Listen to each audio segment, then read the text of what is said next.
dalšího panelu, opět téměř plnou, mám hroznou radost. Musím opět pochválit organizátory, další skvělý host, Umbrella Academy Black Sales. Ke všemu se dostaneme samozřejmě. Pokud máte nějaké svoje otázky, pokládejte je na slido.com, prgcc22, to někde je za mnou, není.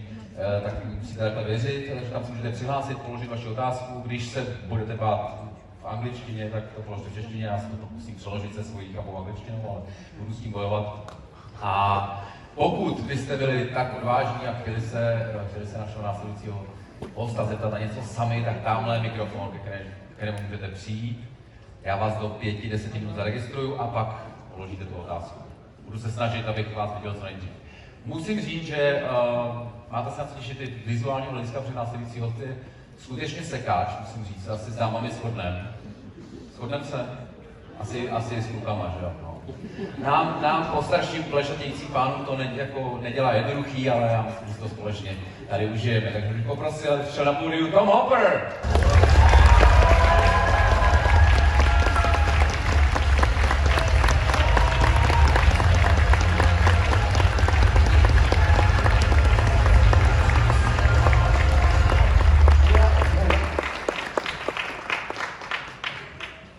Hello. Hello everyone. It's so nice to be here in Prague. Prague is amazing. Such a beautiful city. And you people are so friendly, so thank you for having me. Thank you.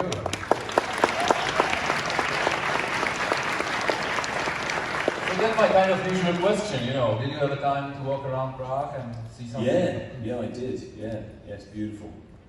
And some lovely restaurants. I'm big into my food, so yeah, I had a good search around some good restaurants. It's very nice. But you are on some diet, you know, very specific food. Was it okay to be satisfied in Czech restaurants? Yeah, absolutely. Yeah, you have good options for where yeah. Excellent. Let's start from beginning. You know, how did you get to acting? Oh wow. Well, I guess I came from. I came from a very small mining town in the UK, a very working class town, and there wasn't really any opportunities for acting. You know, it never really felt like a realistic thing that you could go and do as a career. Like if someone said, "Oh, do you want to go be an actor?" I'd be like, "How do I do that?" And the only way to like act, if you wanted to do it, was in school plays and things like that. Really, where I was from. And so what I was doing when I was younger, like from the ages of, you know, like from like 5 upwards to my teens, I was playing lots of sport, like many boys do, you know. I just wanted to run around with my mates and play football, rugby, cricket, you know, you name it. And then when I got to school, sort of like years, you know, I was like 15, there was an opportunity to take it was called a choice subject, right? At school, you could choose a subject, and one of the options was drama. It's like a drama class, and my mate said, "Dude, there's loads of girls in the drama class. You'll be like one of 3 guys." I was like, "That sounds brilliant." So I joined up to the drama class, and I started like just goofing around, you know, and doing the acting thing, and I really enjoyed like making the girls laugh. That's why I really got a kick out of. But I just, as I started, because I've always, within my family and with my friends, I've always goofed around with characters, and like I will make up characters, or I do impressions of people off the TV, like politicians and stuff, when I'd watch Prime Minister's Question Time with my gran and granddad. And I've always done that. So I just kind of transitioned into doing it in front of people. And I did this play called, well, it's actually a musical called Return to the Forbidden Planet, which is based off Shakespeare's The Tempest. And I did this play at school, and I remember just thinking, this is amazing. This is like the feeling you get from performing and playing a character. And I generally, as a person growing up, I wouldn't be comfortable in this scenario, being myself talking in front of a lot of people. But if I can hide behind a character and be put on that front, I sort of felt there's a feeling of invincibility almost. You feel like you're not you, so you can hide behind this character and just, they're seeing the character, not you, so you hide behind it, right? And I got a real kick out of playing someone else's brain, you know, the way they think. It's not me, it's the way they think, and I just love that. And it's kind of the stimulus for why I do what I do. And also, I think there's a big team element. I come from a sports background and lots of sports where I was part of a team, and everything we do, whether it's TV, theatre, you're part of a team, you know, and you have to do it together. And every cog in that machine, whether it's the people in the crew, you know, hair, makeup, the other actors, director, it all works because we have to work together. If you don't work together, it doesn't work. There's no individuals, you know, so in my opinion, there's no places for egos on sets, you know, you have to work together. And that's how you win the FA Cup or the Champions League in acting. That's how you do it. Or the Premier League, as Leicester. Premier League, yeah, which Leicester did, my team. That was a great season, I must say. Let's move slightly forward.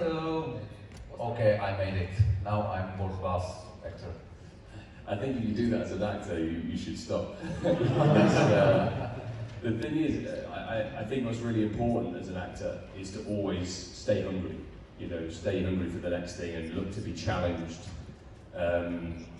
Success is a strange thing as an actor. You know, it can be defined in many different ways, but for me, success is the continuance of good work. It's the continuance of always looking to do the next thing that challenges you, but if you can get success out of it, then that's great. And I think, as well, I'm a father of 2 young children, so it's important for me to always be hungry, you know, because I have to provide, and it's important. So I thoroughly enjoy the journey that I'm on, right? I think it's very important to enjoy the journey in life in general, but as an actor even more so, because there's always ups and downs as an actor. There's times where you're not in such great work or no work at all, and then there'll be times that you're in great work.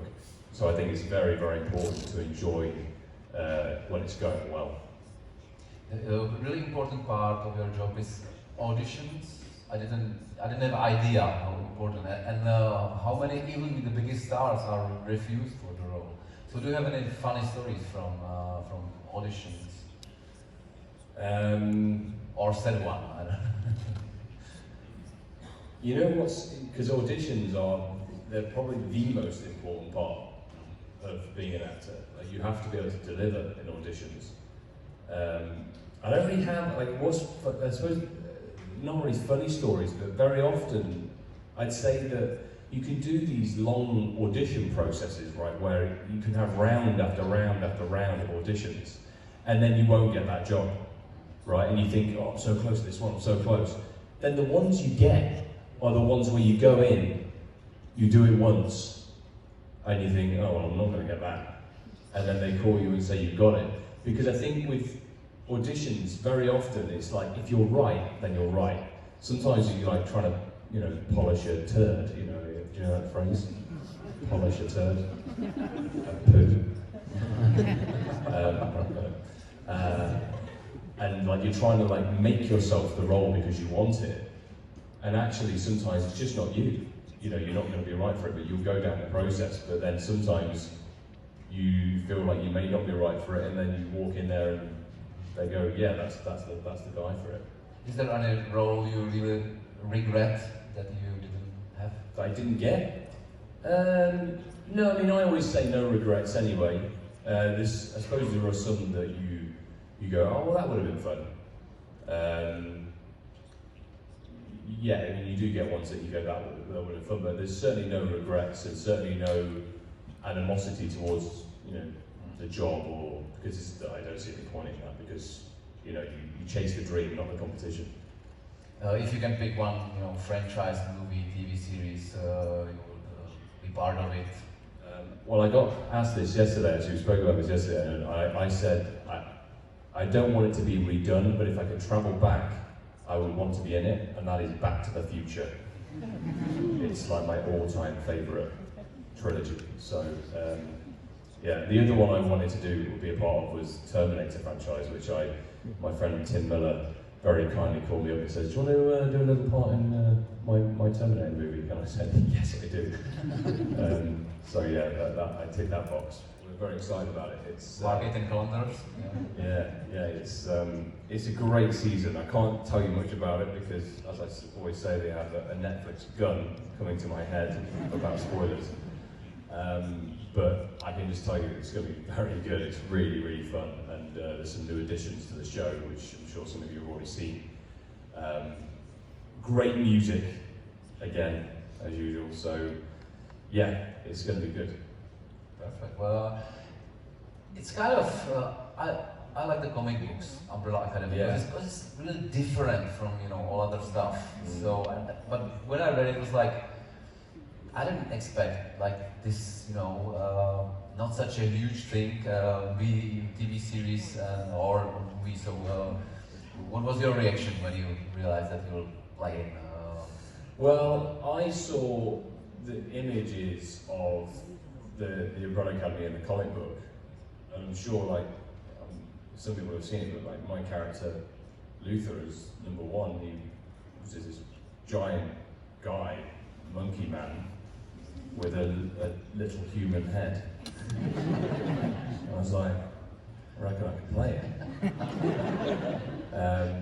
And so that was my first initial reaction to the source material when I saw the comic book, and then I read the comic book, and then I read the pilot of the show, and I was like, this source material is so rich. Like these characters for a comic book, it's really, really rich, and you just sort of think there's so many ways these characters can go, and they're all, even though they're superheroes, they're very relatable. They have very real problems, very human problems that we all deal with.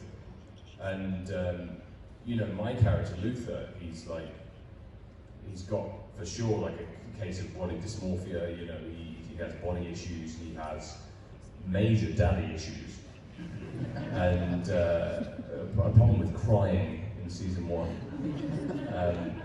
But I think when I read the pilot, I was like, this show is amazing. It's just so, for that kind of material as an actor is a dream. When you get that through, and that's one that I got through and thought, I've got to do this. This is, because I'd seen so many, there was a period of my life where I was getting lots of different pilots for shows and stuff and thinking, yeah, this one's okay, that one's alright, there's lots of superhero-y type stuff. And I wasn't really connecting, with the character behind the superhero, so to speak. And this was the first one came through, and I was like, this is so great. Unfortunately, it came off. Yeah. How was it? You have some muscles. I have well, in the first season, it felt like a bunch of cushions, like a bunch of pillows that they put in. And I'm really hot in it. It's very warm. But we shoot in Toronto, so through the winter in Toronto, it's great. It's like cozy warm. And then as soon as the summer hits, you just start dripping. So the makeup people are always coming into it with tissues dabbing down, it's dripping again. So yeah, that's usually my life on that suit. I'm a big fan. Oh, my question is about the Hitman's Bodyguard 2, and it has 2 parts. The first part is, how did you enjoy the filming of the movie? And second part, is Ryan Reynolds and Samuel L. Jackson as funny in real life as in the movies? So yeah, first part of the question, I did enjoy it immensely actually. It was a lot of fun. Very surreal for me as an actor, because at times I was, in the same scene, in the same room as all these Hollywood legends. People that I've admired for many years at their acting, and just all these different movies coming into my head as I'm acting opposite them and trying not to let that affect my acting. Because it's quite intimidating. They're all incredible actors, and so that was a great experience to kind of watch them work as well. I always try and learn off everyone I act with and try and take something from them. So in that room, I'm taking notes. So that was, it was pretty amazing from that front. And then, those guys, they have an amazing chemistry on screen and off, and they just bounce off each other. they're both real professionals. You know, they all were, all those guys on that set. And it was great to see how much they care about the work, you know, because you sometimes think these big stars, like, do they really care, or they do just, you know, they just go to work, they do their thing. But like Ryan is amazing at just every take is like a new thing. It's like boom, boom, boom, and yeah, it was great for me to watch and witness and learn from, you know. And do you have any funny story from the shooting, like some pranks between co-stars and everything? Probably that I'm not allowed to talk about. Another gun coming to my head. Yeah. Okay, thank you very much. Thank you for coming here. One of the my question is also about Umbrella Academy. A big part of the series is also music. Amazing. So what's your favorite music moment of the series, and what do you like to listen to? Ooh, there's so many, right? I do really like, as Tom Hopper, the Backstreet Boys. So that in season 2 was pretty great. Run Boy Run is a song in there, which is great. Yeah, there's a few, but yeah, they're probably the top two. They're the first two that come to mind, so I'd say those two. Yeah. But the kind of music I like to listen to is like, I like all music actually, whatever kind of moves me in a certain way. Like when I'm in the car, I like to listen to music that I can sing along to, that I like know the lyrics to, I guess, or try to. But when I'm training, I like kind of classic rock, like AC/DC or like Aerosmith, things like that. Thank you very much. Thanks. Working with Zach McGowan, because there are rumors that he's kind of difficult to work with because he's hard to understand given his harsh voice. Is that true? He does have a voice. Yeah. Yes. So did you have any trouble understanding him? A couple of scenes. Yeah, I mean, the good thing is you kind of do it so many times and you read the script, so you know what's coming. So even if it does come out as like a low-grade mumble, I'm like, I'm pretty sure he said. But yes, he does have a because the thing is he's mic'd, right, so that you'll hear it on sound, because he's like in here, because Zach does a lot of voice work as well, for stuff. So he uses his voice for his characters, like, and very well, I have to say. But he does a very good Optimus Prime impression. I was very impressed with his Optimus Prime. But yeah, I think he's very quiet when you're doing a scene with him. But I had quite a few scenes with Zach, so I enjoyed working with him a lot. He's a lot of fun. He's very committed to his work. Thank you. Umbrella Academy, and like you've already touched on this a little bit, like identifying with your characters. But yeah, I just wanted to ask if there are any ways in which you identify with Luther. Yeah, quite a few actually. In terms of, I'm not as emotional as him. By quite a long way actually. But you know, I've dealt with like body dysmorphia in my life. You know, I've dealt with like, you know, being an actor and being, you know, on the screen, having your photo taken a lot, and having to get into shape and things like that for roles. That's something that I've, you know, dealt with at certain times in my life, and understand what it feels like to be, I suppose, in a body that you don't really feel your own, or like you feel like it's supposed to look a certain way and it doesn't, or whatever. So there's pressures of that, I think, that I've had growing up. And I don't really have daddy issues, but my dad is like a huge influence in my life. So his approval on things means a lot to me. So there's certain things, like I said before, you know, you draw on personal things, or I do, as part of my process, because it helps me associate myself with the character. So, and it makes it more real then, I think, as well. So, yeah, those are the things I'd probably say are similar to me. I'm also a hopeless romantic, I think, as well, by Luther. Thank you. Famous for us. Oh, God. I think Boris Johnson is great. Sometimes I think he's an actor. See, this is when I panic, because that's what I was talking about at the beginning. I'm like, oh, I've got a 9 character, I can't hide behind anything. It is stressful. I can't think of anyone off the top of my head, or I'm well practiced in. I'll get it wrong. I can't do it, I'm sorry. I can't think of anyone. I love the, what was it? It was like question on side of. I'm so glad that your character died because he was unbelievably hot. Just very nice fun reactions. So what about fun reactions? Do you have any funny stories or some From fans? new things? Yeah. I mean, it's funny. People are like generally very polite and like you just have normal conversations with them, you know. I got asked once the weirdest question, and it was really weird because it was from a 6-year-old girl in an audience like this. She said, and then this was referring to the show Merlin, and there's a dragon in Merlin, and there's this old character called Gaius. And this 6-year-old girl stood up, like a mic, like that, and said, "Who would you rather sleep with?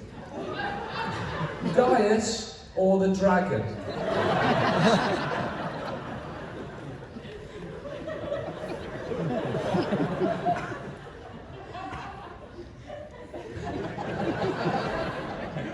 Don't know how to answer that one, kid. Yeah, weirdest question I've ever been asked. More from the subject matter of the child that was asking that question. Where are her parents? I never even thought about that. Where's the dad or the mum? Yeah. Well, they probably set her up, didn't they? They probably went, go and ask him this. Yes, probably. Yeah. You mentioned dragon, so there was one dragon at the end of your Game of Thrones career. Sorry for spoiler, but There was a dragon. Yeah. Although in reality there was nothing. We were staring up at a rock, I think, or a big silver ball or something for the CGI effect. Yeah, there was the death of that. All the different things of being set on fire. We did like 5 different versions of. So we did the stunt guys being on fire. We had me and James Fulton and my dad stood up, was surrounded by fire, and then we did like this one with just like loads of light. So we had like 5, 6 different setups of how to do the actual death. But it was, that whole experience was amazing, like to be a part of that, especially that battle sequence that we were a part of. And I got to do loads of horse riding in that, because I love horse riding anyway. But they had us out there for like 2 weeks previous to just literally ride, just get like riding down. And fortunately myself and James could already ride it, so they were great. They took us off like to these plains all over near Catharas, the plains of Spain there. And yeah, we just got to ride for days on end. It was amazing. I know we mentioned it yesterday, but very satisfied with your death in Game of Thrones, because it's kind of, you know. Yeah, I think that's the best you can hope for in Game of Thrones, a good death. Because somebody do die, that I think... You don't want to die pathetic way, you know, so... Yeah, well, yeah, I mean, I think the way you die is quite important. I thought, actually, I was expecting them to kind of wash over it, because I thought, well, I'm not really been in it very long. I'm thinking this is going to be quite quick, like, in and out job. And they really kind of made a lot of it and gave it the weight and the time to mean something, you know, and what they stood for as a family, and their honour, you know, and they're the last of the house apart from Sam, you know. So I think I was satisfied with it really from what I saw. Yeah, I think it was everything it kind of needed to be for that character. I mean, he was in and out, wasn't he? He was introduced like, who is this guy? I'm Dickon. Bye, Dickon. But it was fun, and actually the reason I got to do Umbrella Academy was because of that. Because Steve Blackman, the showrunner of Umbrella Academy, watched me on Game of Thrones, and then realised I'm now available. Just burst into flames on the screen. He's available. And we had a chat a week after that scene got aired, and then he cast me on Umbrella Academy. So it was the reason. And Game of Thrones, I think Game of Thrones is potentially the best audition stage you'll get, you know, for producers and stuff who are watching it, because everyone in the industry watches Game of Thrones or watched Game of Thrones. So if you can go on there and make any kind of impact, then it means that people will see you are making great TV. Let's move to Resident Evil Record